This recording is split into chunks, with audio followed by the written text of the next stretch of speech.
I've known Alan Battle for over 20 years. He's one of my closest friends and someone I've admired for as long as I've known him. But even after all these years, this conversation taught me things I never knew. In this episode of the Launchpad Innovators Podcast, I sit down with Alan to reflect on his journeys from Columbus, Ohio, to becoming a respected entrepreneur and community leader in Spokane. Alan co-founded the second iteration of Launchpad, along with me, and continues to serve as a key partner in shaping our updated mission and impact. We talk about the values instilled in him by his mother, how he transitioned from a career at the Postal Service into entrepreneurship, and why building relationships, not just making deals, has been central to everything he's done.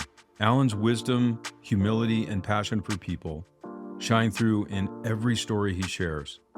Whether you're a young founder or a seasoned leader, this episode is filled with lessons on business, life, and leading with purpose. This is the Launchpad Innovators Podcast. I'm Bill Kalivas, and this is my conversation with my good friend, Alan Battle.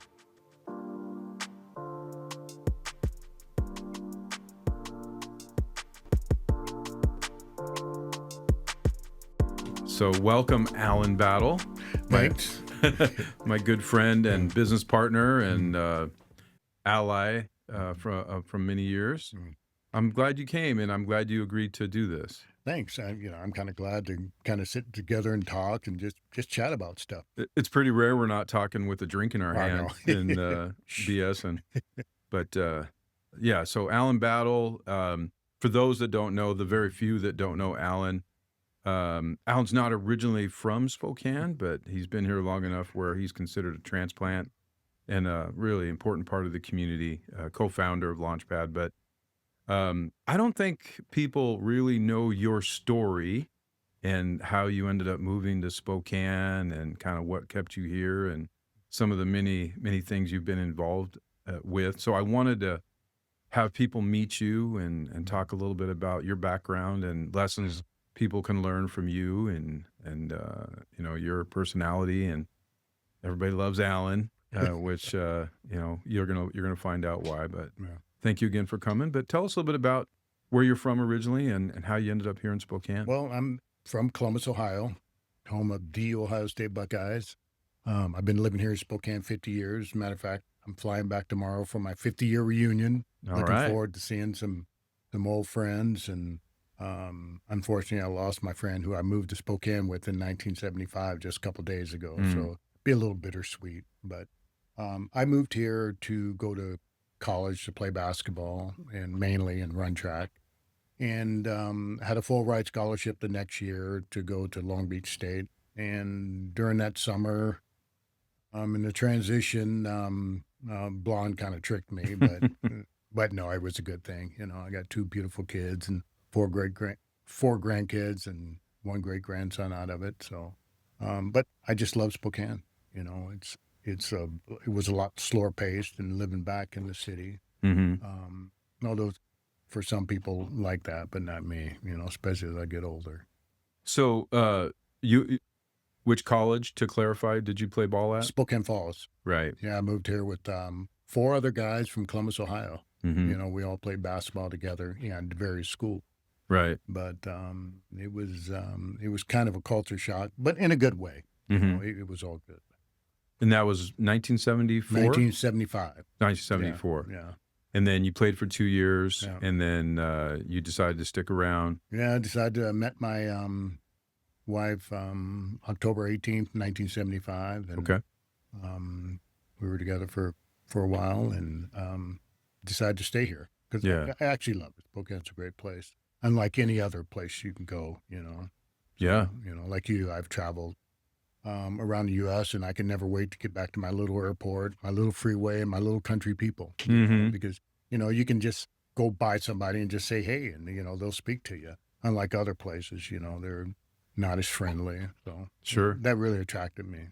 And what was it that brought you all the way to Spokane? Can you talk a little bit about that? Yeah, my high school coach, who, matter of fact, lives in Fort Steilacoom now, we were his first team. He went to WSU, and he was roommates with Dave Harshman. His dad, Marv Harshman, was the coach at University of Washington. So I was looking at a bunch of smaller schools around the area, and I kind of wanted to get away from all the hustle and bustle. So Dave Harshman asked us to come out, and like I said, we all came out, and I'm the only one that stayed. The other ones just moved back to Columbus. Okay. And when's the last time you've been back to Columbus? It was 3 years ago. I was back in Columbus. So. And you have a pretty big family, right? How many? Yeah, I had 6 brothers and and 2 sisters, and 3 of my older brothers have passed. So, but still pretty good family, and a lot of cousins and relatives, and some of them live down south in the Atlanta area. So you and I have had some pretty deep conversations over the years, and I especially like some of the stories you tell about your mom. Yeah. And just amazing. And I would love to have met her. Yeah. But share a little bit about growing up in Columbus, what that was like for you. Spare no details, if you want to just tell it like it is. Yeah. And then tell us a little bit about what your mom was like. I'll try not to cry because, to me. It's me. Yeah. You don't have to cry. It's just me. Of all the things I've learned in life and, books I've read, she was like the most amazing person ever lived. I mean, she walked the talk. She's a very spiritual woman. And we grew up in a time in the, late 50s, early 60s when there was a lot going on, in the inner cities. I mean, white, black. And there was, instances like we were sitting on the porch. I remember this. I was probably 6 or 7 years old. And there was a police car pulled up, across the street, right in front of us, pulls this black guy out, handcuffs him to the pole and just beats the crap out of him. And I'm looking at Mom and says, should we call the police? And she said, well, honey, that is the police. Mm. But with that being said, the lesson was that don't judge everybody because of the actions of one person. So don't judge every police officer because there was 2 that were bad. Mm-hmm. Maybe there was more, but that was a moral of what she was talking about. Right. Is but she loved everyone. Growing up, before we moved into the projects on the outskirts of town, I would wake up and we didn't have a lot. She didn't allow us to consider ourselves poor because she always said poor is a mentality. Poor is not what you have or don't. Right. But she would always be sitting down. I remember this so well, and so many times she'd have somebody sitting at the table just talking to them. And like I said, she was highly spiritual, but she came from the streets. Mm-hmm. I mean, she was a person that, she would pack a gun, when she was young. But she was always trying to lead them to Christ. But she didn't do it in a way where just hitting them over the head with a Bible because, if somebody's hungry, feed them first. I mean, feed them some food. And then you can just talk to people. But those are some of the lessons that, to treat everybody, with dignity and respect. Mm-hmm. Because when you get out into the real world, it's crazy out there. Yeah. Those are just some of the lessons that I've learned throughout my whole life. And I've tried to carry that on and treat people with respect and dignity. Yeah. But don't be stupid. I mean, Yeah. you got to keep your guard up a little bit, especially nowadays. Mm-hmm. But, give them a benefit of the doubt. Yeah. And that's one thing I know about you. You walk it. You walk the talk. So with your mom, you had how many brothers and sisters? 6 brothers. So there was 9 of us. Was there a point where it was her? She was pretty much. Yeah, pretty much. I remember my dad, coming by, but, he wasn't in the picture. He wasn't in the picture. Yeah. He worked in the bar and we trained horses and, but he spent a lot of time hanging out in the bar, but sure. But it was all good. Mm-hmm. But, my dad, he was always proud of me when I come back from college. He'd want to introduce me to all his buddies. Mm-hmm. But, I felt good about it, Mm-hmm. But, my mom was the main person. Yeah. So, you told me a story a couple times about you'd come downstairs and your mom would have some man sitting at the table feeding them. Yeah. Was that something you'd see every once in a while? I'd see that quite a bit because like I said earlier, we didn't have a lot, but whatever we had, she was always willing to share, Mm-hmm. and that's important. So many times we have stuff and we want to just keep it all to ourselves, Mm-hmm. and there's a lot of people out there that are hurting, and a lot of them you don't know that's hurting, Right. but yeah, that always stuck with me. Yeah. That's something I try to teach, especially my two little girls, Mm-hmm. to just always look out for other people. It's not always Yeah. about you. Yeah. No, some of the stories you've told me over the years Yeah. just blow my mind, but it makes sense. I mean, you are just one of those people Mm. that everyone you meet, you treat them with respect, and people speak highly of you, and you sort of live that life, which I've always respected. Yeah. Obviously, you put up with me and some of my crazy stuff. So grew up in Columbus, came out here, was a coach that kind of drew you to Spokane Falls, right? Yeah. And so you played 2 years. You had a good career, good 2 years. Yeah, I had a great, I'd, Obviously, you got recruited by Long Beach State. yeah. So, yeah, it was enjoyable, Yeah. I remember we were sharing an office, our first Launchpad office together at the Holly Mason building. And I was really proud I played football in the Air Force overseas, and I brought in this collage of pictures, and I was so proud of myself. I put it up in our shared office, and I was like, oh, that's cool. And then I come in a couple days later. Alan's got a picture of himself with an afro dunking on this dude. And Alan's so high, he's got his butt on the guy's shoulder, just dunking right on top of him. I'm like, okay, you win. Yeah. Your picture was still good. Yeah, right. No, I think yours won. All right. So you leave Spokane Falls and you're in Spokane. Where was your first job out of school? Somebody asked me this the other day. Was it the one with you were working with Barry? Oh, exactly. You're the one that asked me that. Yeah. Yeah, a mutual friend of ours. We Right. didn't find out until like Right. 40 years later. Right. I worked at the Northtown, had the mini mall before Right. they covered the mall. I was security, just Right. walking around with a radio and thought I was somebody special. But yeah, that was like my first job.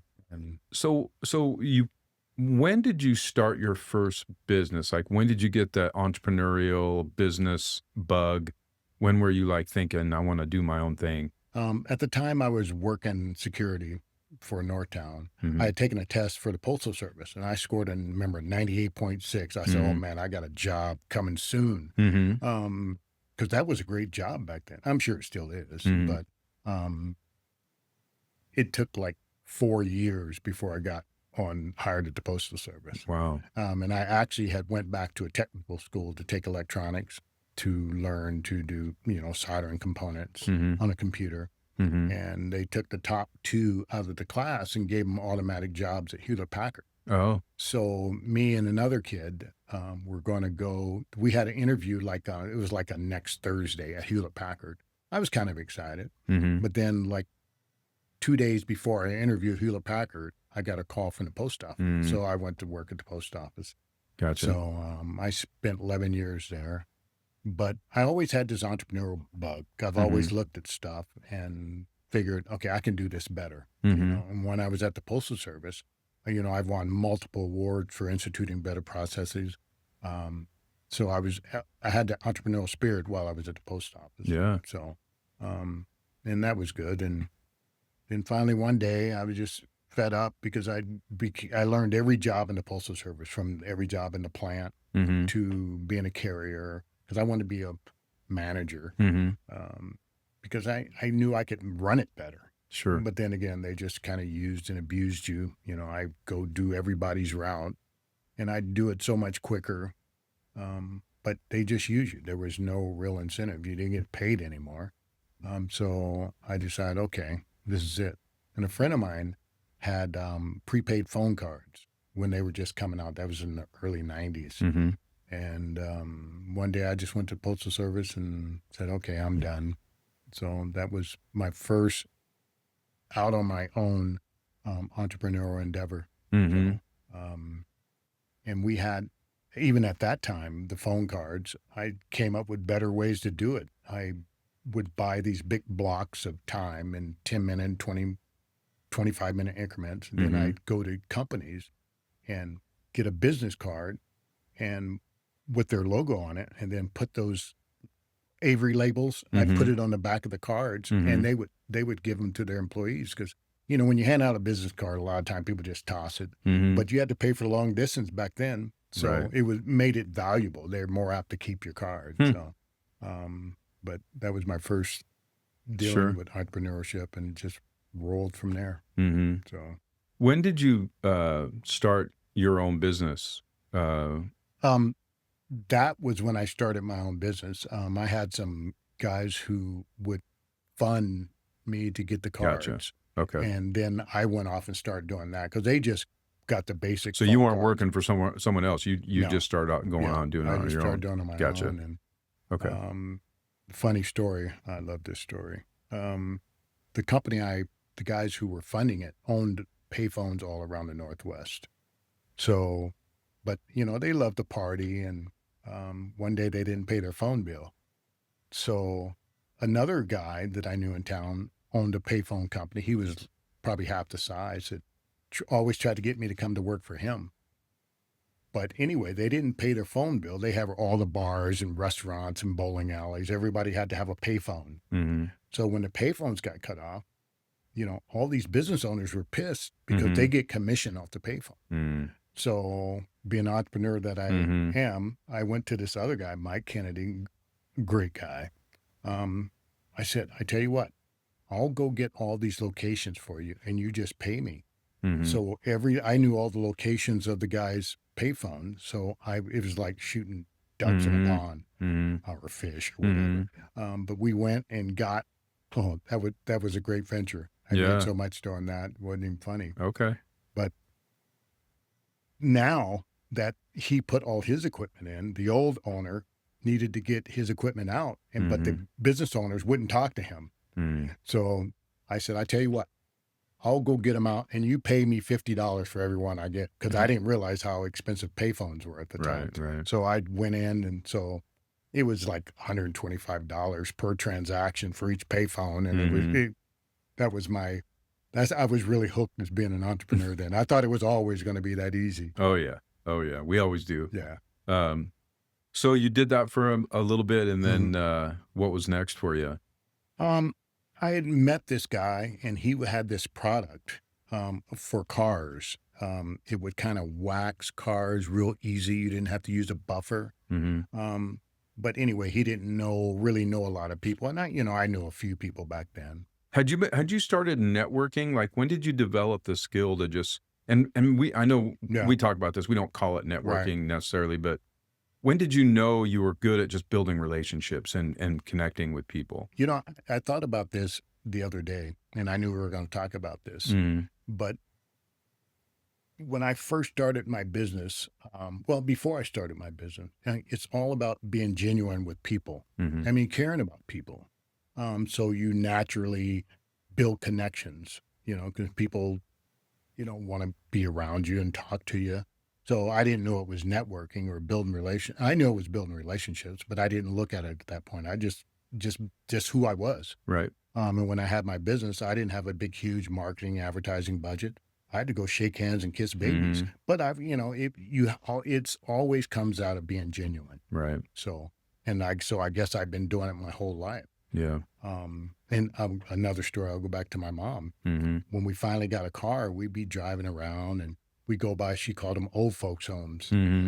She'd honk and she'd wave, and and I always thought to myself, man, how does she know all these people?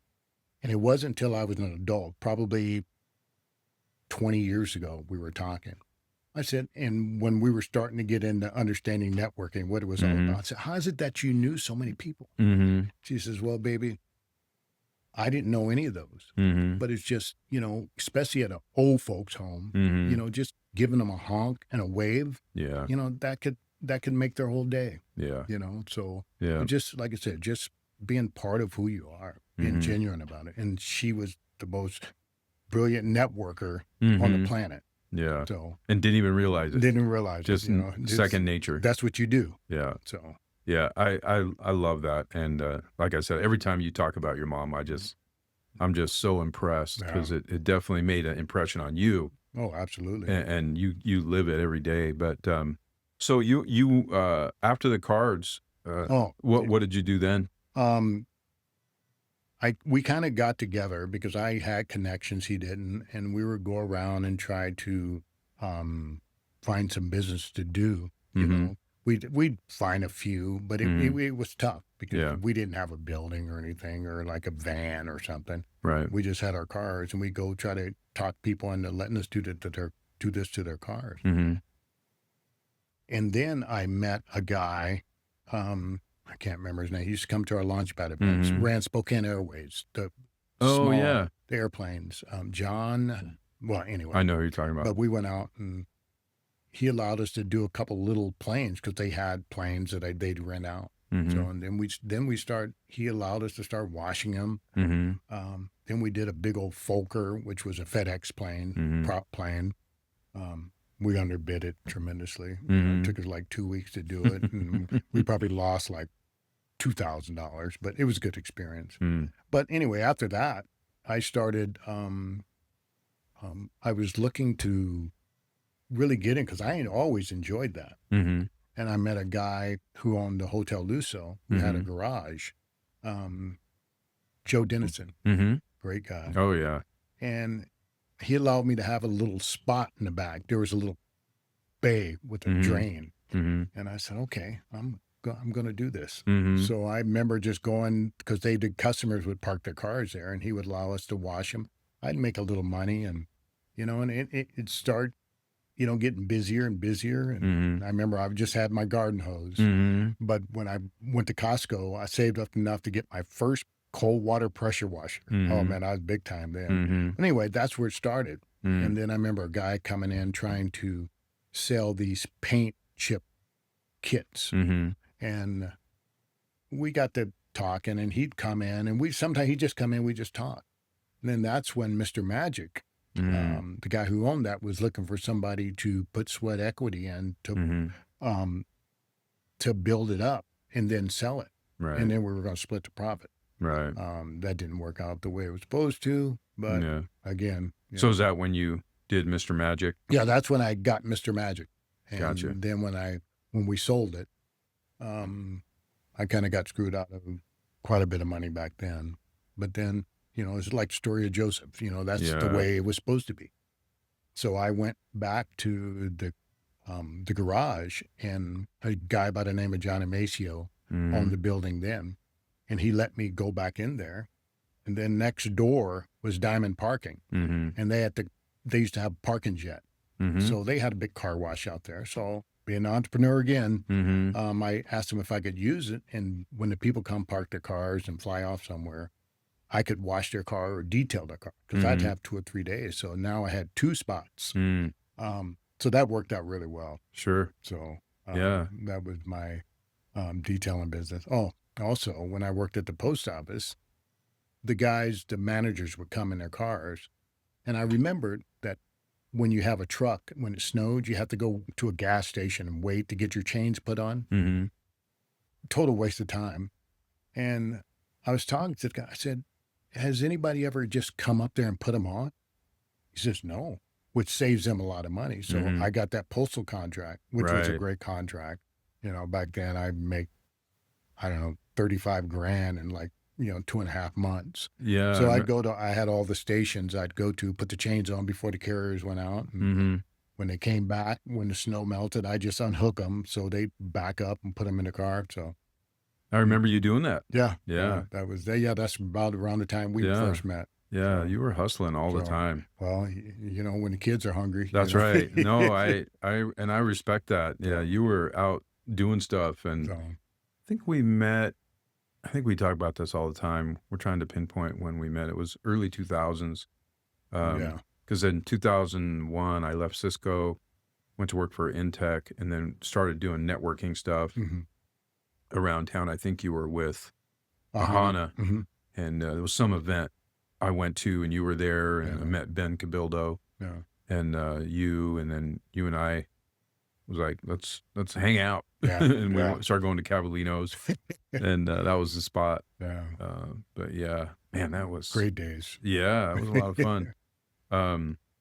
But so you did Mr. Magic, it sold, and then you started doing your own thing. You had some contracts going with post office, but you also had a couple of spots where you were doing stuff. Then I think when I was doing the annual Launchpad event, just all the tech stuff, I stopped doing it in 2006.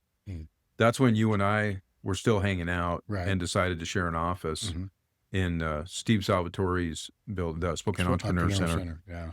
And I think that's when I was doing working my job. You were working for Interior Solutions. Yeah. Is that right? Consulting for Interior Solutions. Yeah, they hired you, and that's when I think we were just like, hey, we should bring Launchpad back as this social networking, professional networking site, and then do events and stuff. Yeah. That's when we started talking about that. I remember that because people would always ask, how is it that you and Bill know so many people? I mean, what's the secret? I didn't know it was a secret, but we go out a lot. But and it is funny after we started that, I was in Coeur d'Alene and I saw a gal and she came up to me, and I didn't really remember exactly who she was, but she looked kind of familiar. But she was saying, "Oh man, I remembered Launchpad," and it helped me so much. And I hear those stories about people just hanging out with us, learning to network. But it was a lot of fun. Yeah. Well, and I tell people this all the time, and I'm not joking. A lot of the foundation of Launchpad, so in 2008 through like 2010 or 2011, when we were doing workshops, and we really were doing both online stuff and offline. We had the building at the 1889 building. We were doing a lot of events, but a lot of the foundation of the networking and the building relationships came from you. And I know you used to teach some of it, but do you think is it something that is easily taught and easily learned by people? Because I know you talk to people all the time, and I get people that do the same. But I think you've done more teaching and trying to help people, and you have a couple of things you've come up with that I use still today. Talk a little bit about, is that something you can learn? Is it is it tough for people? I think it. And like I said, recently I've been thinking about this because, I go back to where, how did I pick up these traits or skills?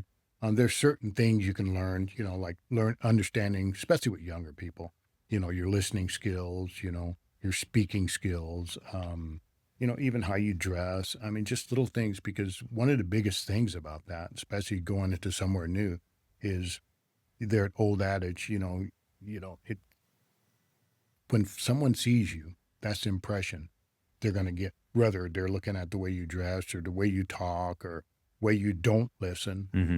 Then you're trying to, especially in business, trying to build a relationship, but you're having to overcome those simple things that you could have taken care of in the first place. Right. So you only get so much time with people. Right. But it also comes back, like I said, I was thinking earlier, it's about being genuine. If you are genuinely like people, and not always just trying to sell everything. I mean, in business, you have to sell stuff, but the way you go about it. But some of those things can be learned. That first impression thing is so huge. And that's where some of the little skills helps a lot of people. So, yeah, you have a lot of sayings that I don't remember all of them, but one of my favorite that people always say is, it's who you know. It's who you know. And then I remember you always say, no, it's who knows you. Yeah. You can know 1,000 people, but if they don't know you, exactly, it doesn't really matter. I know, I still hear that to this day, and normally I don't say anything. Oh, okay. Yeah, but you would come up with these great, and then we were always talking about people would contact us, and businesses and individuals would contact Alan and I and say, hey, we want your help. You guys know a lot of people. We want help connecting. It'll help our business, stuff like that. Can you teach our people how to network and build relationships? And I remember you always telling people, well, some of the sayings that you would say, It's who knows you. It's first impression. It's Mhm. how you treat people. And don't just start selling. Right. Build some trust. You sell before you sell. That's right. No, Yeah. people have to buy you first. Yeah, and people buy from people they know, like, and trust. Mhm. And that's a big one. Mhm. And I remember you saying that all the time. And it's true, because if Mhm. you refer somebody for Mhm. whatever service, it's usually somebody that if I don't trust you, Right. I'm probably not going to take you up on that Mhm. advice. If I Mhm. trust you, I'll probably contact them. No. But something you used to always do is talk about strategic networking. Mhm.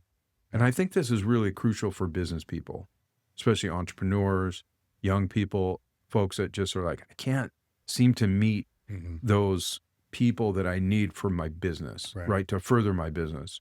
Talk a little bit about what you mean by strategic networking.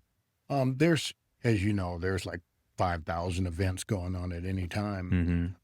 But you first have to recognize, okay, who am I trying to reach? And who do I know that knows them? Who do I have credibility with? Um, you have to have a system like just for example, this may be oversimplified, but when you go to an event, you know these people that are in this industry that you need to meet. Those are the people you need to talk to. And those are the people you need to be in front of. You don't need to just be around talking to any old buddy. Right. You have to spend spend time with that person that you're trying to get to know. And then you have to know how to carry on a conversation. People talk about elevator pitches, but people just for example, people love to hear about themselves.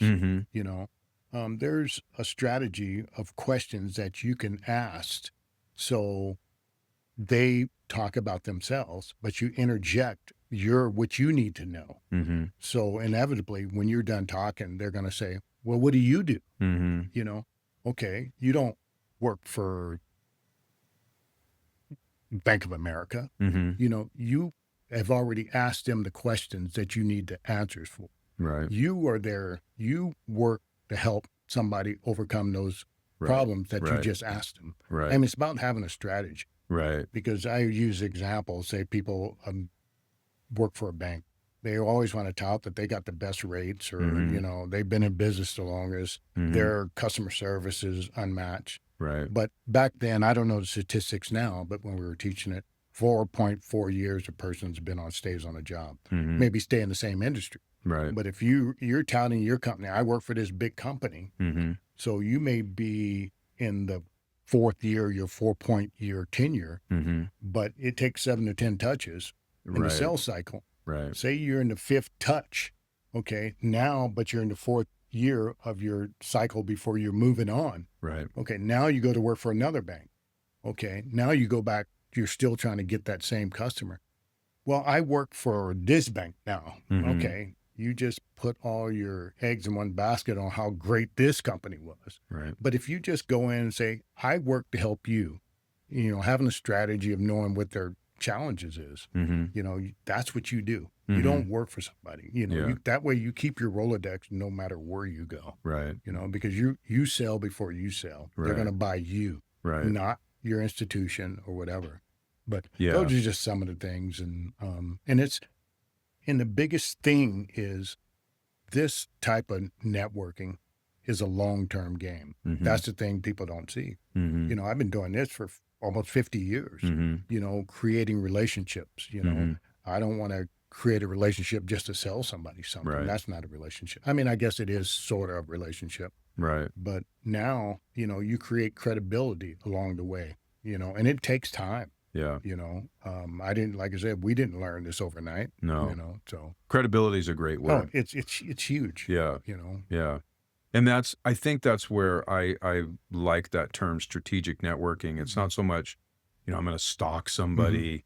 I'm going to, learn all I can about them. I'm going to, confront them and just immediately pitch them. And in fact, I've been pitched, probably you too, so many times on the first meeting about a business idea or, working with somebody. And it's tough because you want to be nice to people. You want to I totally get it. And I respect everybody's hustle. Yeah. when they're trying to do something. And as long as it doesn't, isn't illegal or, Right. hurt somebody, I totally get it. But the worst thing people do, and I struggle when I see it, they're immediately trying to sell you something Mhm. when they first meet you. Yeah. And it just, I don't know how many times I've told people, just get to know me. Right. Or how about learning more about, what it is I'm looking for, or help me solve a problem. Mhm. And I learned Exactly. this early on. Yeah. Ask me what some of my biggest challenges are. Mhm. And if it's not a fit for what you do, we could still be friends. Right. And that tells me that you're more interested in me than just getting my business. Because who knows, I might refer you to other people. Exactly. Right. Yeah. And I think that's what you mean by being strategic is Mhm. not, I'm just trying to sell you something right now. Yeah. It's like, no, build a relationship. Yeah. Be strategic about it in a way that, you're genuine. Yeah. And that's what happened during COVID. Another one of my sayings is build it before you need it. Mm-hmm. Building a network before you need it. Because Right. what happened during COVID, Right. all they could do is online.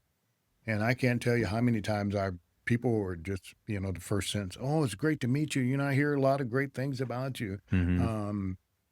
You want to buy some annuities, but they didn't have a network. Yeah. Because what comes with a network as well is, like I said, credibility. Mm-hmm. Say, if I need to get to somebody, 10,000 people I don't know. I know Mhm. 10,000 you don't know. Mm-hmm. But in my strategy, I need to get to this particular person. Now, if I have a real relationship with you, I'm saying, Mhm. hey, Bill, I need to get to this, to the president of this company here. Mm-hmm. We have a relationship. I'm Mhm. not going to be trying to sell him something Mm. goofy or, start drawing circles on a board. It's for not him. like setting up a friend with somebody. We've Yeah. all learned that lesson, right? Yeah, unfortunately. But Mhm. yeah, but that's the whole thing about building your network before you need it. Yeah, there's a couple of networking groups in town, and it seems like a couple of them are doing really well. I know that's you and I started doing that early on. We got thousands of people to join Launchpad, and we got to know several of the people at Launchpad, but not everybody. And it's like on LinkedIn, you could have, I know you have thousands of people that you're friends with on Facebook, and I have a ton on LinkedIn. Yeah, but I only know 3 of them. Exactly. My youngest son was pointing that out. He's like, man, you have a lot of LinkedIn connections. I'm like, I don't know all those people. But I do get a lot of people asking me to connect them to folks. So if I do know them, I definitely try. But do you still get a lot of people that you run into that say, hey, do you know so-and-so? Or do you get people asking you for referrals? Yeah, and like we were talking about earlier, about you got to have that relationship. You got to have that credibility. I mean, that is so huge because I'm not going to give a referral just because somebody asked me. Right. Because that's a direct reflection on me. Right. If I do, I'm going to also follow up with them on both sides to make sure that nothing's crazy is going on. Because like I said, it's a total reflection on you. Yeah. But I don't give out referrals. I'll say, well, I may know somebody and I don't know him real well. Set it up that way. Yeah. But every now and again I'll get somebody and I'll vouch for them because we have a relationship. Yeah. I've seen you do that. So yeah, you and I think have shared a lot of contact information with various people over the years, and I know you do that. yeah, sure. I have a couple more questions. Like I said, because I want people to get to know you, and people that know you obviously feel comfortable talking to you, and you're just one of those people that you can pretty much ask any question to. Spokane's changed, I think, over the last. I think I came back in '99. But it's evolved a little bit. I think you and I use a term, diversity of thought, quite a bit. And I like that term a lot, but I don't, with you, we can have open conversations, about race or about politics, and even about politics. You and I seem to just respect each other enough. Yeah. I respect how you feel about it. Your experiences are important to me, and they've led you to who you are. Exactly. And so I appreciate that because you respect me too, I think, and I feel that way. So we can have conversations where we disagree sometimes. Oh, absolutely. And we're okay after that. And I wish more people were like that. Yeah. And what I love about you though is like some people will ask you questions about race and you'll say, yeah, I'll tell you, I'm the guy to ask. Yeah. I'm the guy. Yeah. Ask me anything you want and I'll, call me, I'm a black guy. Yeah. You don't have to Be throw politically correct. Yeah, just it's okay. Yeah. But not everybody's like that. Right. Exactly. So don't get it, Yeah. don't be mistaken and just be comfortable, but also be aware. Right. Is that a good way to say it? And back to the first part of your point, I was just talking to my life group. I listened to this pastor, Dr. Darius Daniels, and he came up with what I thought was so profound. People have to understand that, it's okay to disagree. His point was where you sit determines what you see. My background, growing up in the inner city, growing up, spending time in the projects, in part of the Native community, I see things a certain way. I have experiences through that. That's the way I see it. It's not right or wrong. Another person may grow up, a totally different way. And he sits here and he sees things a certain way.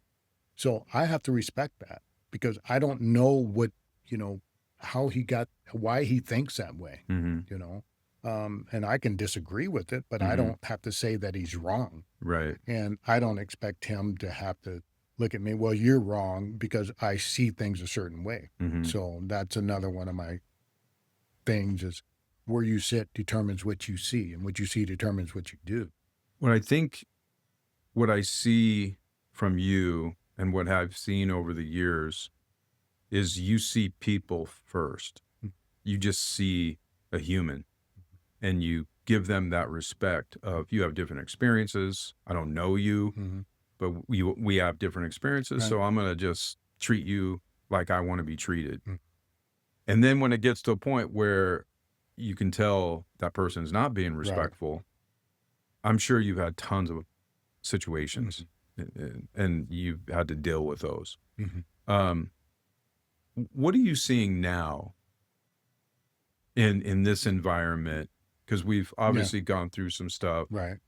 How do you talk to your daughters about this kind of stuff? And as they get older, like how are you going to kind of talk to them about it? It comes back to, my foundation. One thing that we don't see is people's heart, their intentions, why they feel the way they do. Again, where they sit determines what they see, and what they see determines what they do.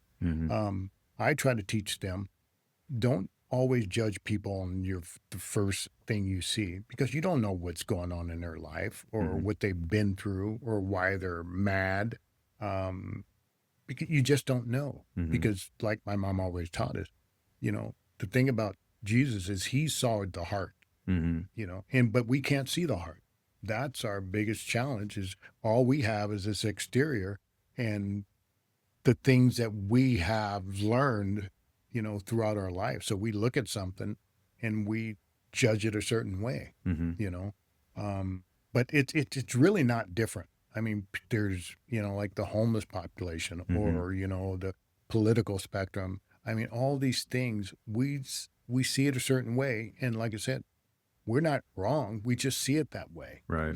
We're affected different. Right. And if we could see the heart of every single person out there, this world would be a whole lot different. I think what I've noticed about you is you don't have bias. I don't see you. Now you do when it comes to college football. Well, yeah. It's obvious. Yeah. But that's just one of the things I love about you is you just see people. You don't have predetermined bias before you walk in to a room.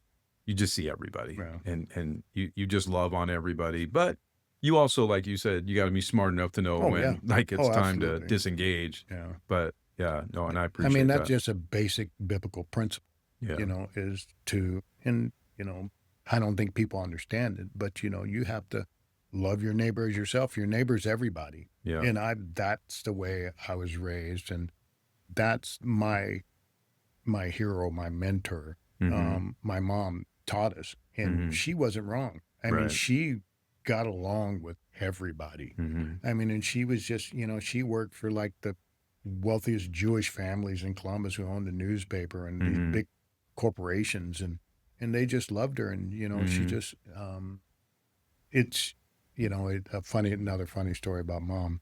The family were the Wasserstroms, and they're very wealthy. And,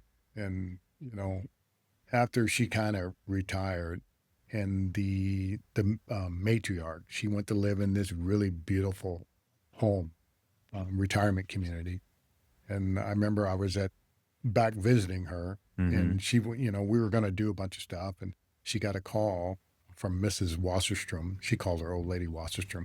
She says, "This lady thinks all I got to do every Thursday is come have dinner with her." It just, that relationship she had with somebody from a total different culture, totally different economic, social background.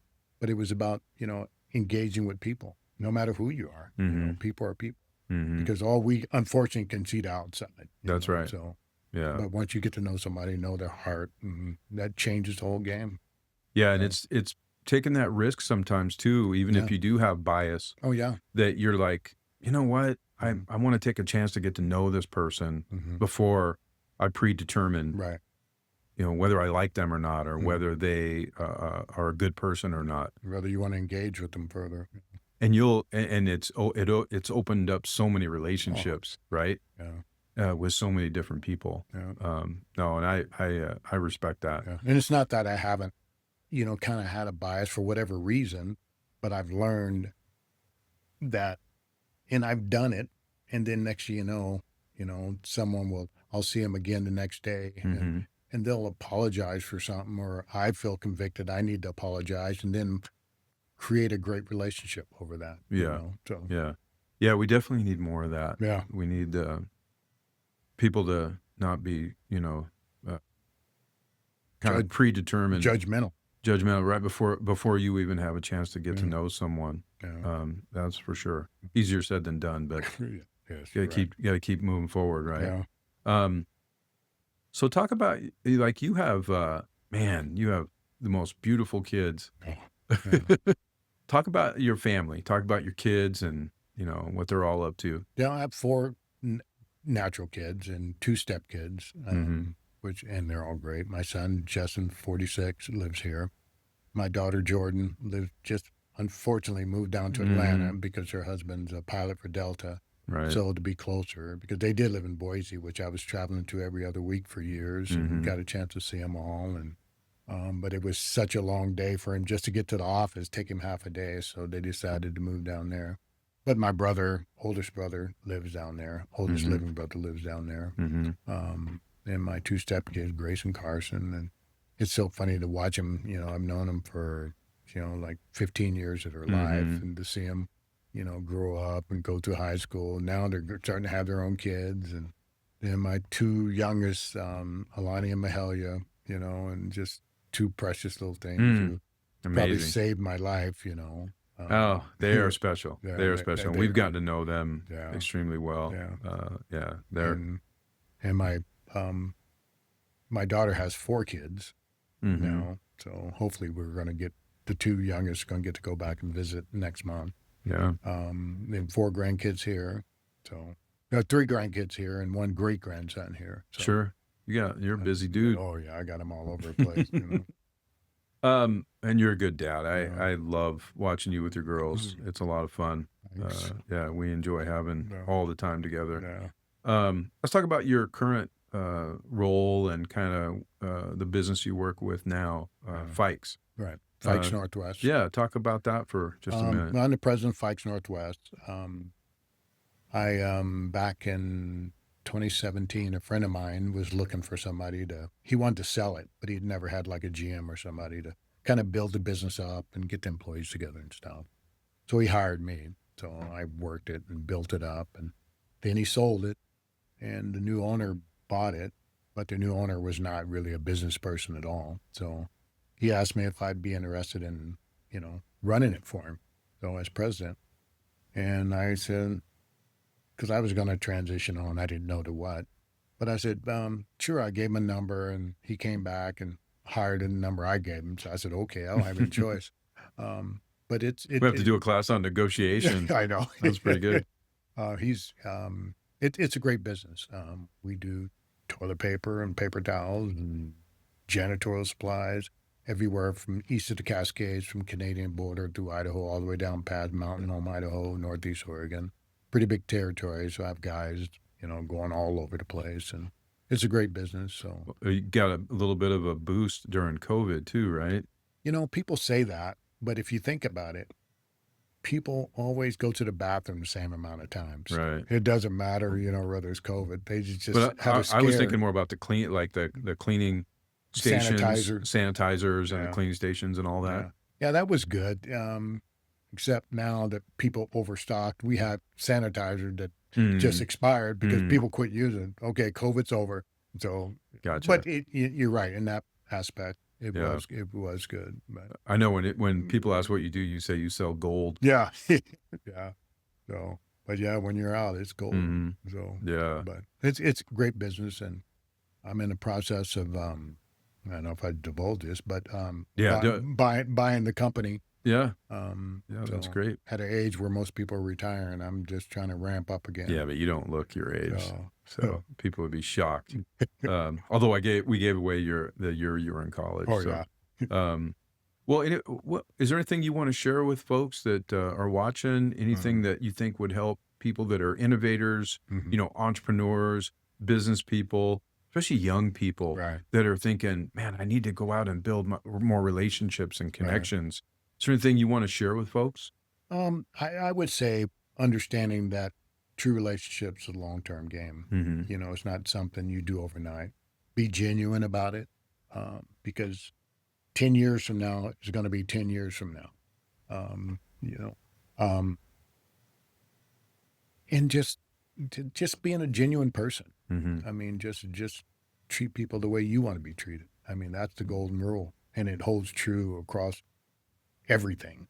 Yeah. So, because like with AI and innovation, these guys who are in this field now, in 2 months from now, it could be gone. Yeah. So you have to pivot, just like when COVID hit. Nobody was prepared to pivot. Nobody had built relationships. So Right. they're out scrambling and, trying to sell stuff to people. Mhm. They have no idea who they are. Yeah. So, but that would be it. I mean, life isn't really overly complicated. Mm-hmm. We just make it that way, especially with technology and innovation. It still comes down to people. Yeah. But Yeah, I know we talked about your daughters too, and just wanted to make sure they have the same opportunities yeah, that, and I know there's some programs in town like Launch Northwest and other STEM programs where we want to make sure all folks have the opportunity for this innovation, Right. experience. And that's something you brought up is that you want to make sure if Launchpad can be a part of helping right. all communities, and reach kids when they're younger and impressionable from an early age to see people like them that are in some of these Right. STEM fields and doing different careers, how important that is. And you brought up, that's what you want for your kids. we had we talked about. I mentioned that earlier. Some of the marginalized communities, Native American, Hispanic, Black communities, with innovation and technology. When we have events, and I'm sure there's other events, when they're not involved in that, it's moving at such a rapid pace. They're focusing on whatever it is, but it's going to be obsolete. Mm-hmm. So these are some of the communities that, I want to focus on to try to get them to the table, get the, decision makers to the table. So Right. they understand this, because that is so critical, more critical than just about anything. Mhm. I mean, you can give money to scholarships all day long to people, but if they're not going in the right path or have an idea of what's going on or where to look, Mhm. it's going to be detrimental to those communities.